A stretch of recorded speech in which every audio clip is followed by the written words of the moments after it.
Hey everyone, let's talk about a story you've probably heard a million times. Sodom. But what if I told you that a huge part of that story, maybe the most important part, has been completely misunderstood for centuries?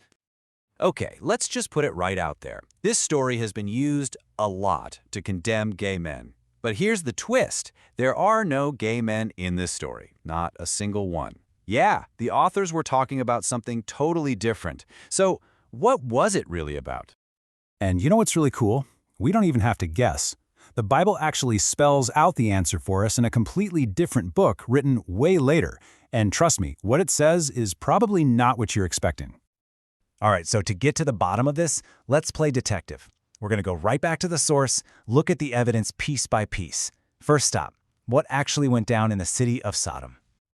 Okay, so here's how the story kicks off. You've got these two visitors, total strangers, who just show up in Sodom. They don't know a soul, just looking for a safe place to crash for the night. So this guy, named Lot, sees them, and right away he invites them into his house, offering them food and shelter. Now you gotta understand, back then, this was a really big deal. Hospitality, protecting strangers, was like rule number one. It showed you were a good person. But then, things get ugly. Fast. A massive, angry mob, we're talking men from all over the city, surrounds Lot's house, and they are definitely not there to say hello. The mob is screaming at Lot, telling him to send the visitors out, and they say this one super important line: "Bring them out to us so that we may know them." And that one little word, know, well, that's the key to this whole mystery. Okay, so we've got our first major clue. That word, know. Let's dig into the evidence. What in the world do they mean by know?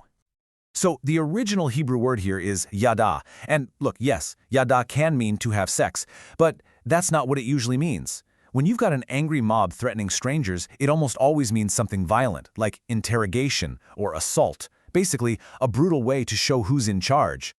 And this really gets to the heart of it. Just think for a second about what this story doesn't talk about. There's zero mention of love, or relationships, or sexual orientation, or two people who care about each other. This is about violence. It's a mob threatening strangers. Like we said from the start, there are no gay men in this story. So that leads us right back to our big question. If the sin wasn't what so many people have said it was, then what was Sodom's real sin?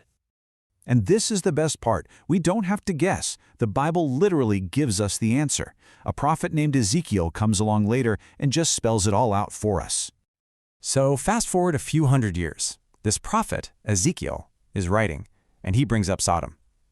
And he explains in super clear detail exactly what their sin was.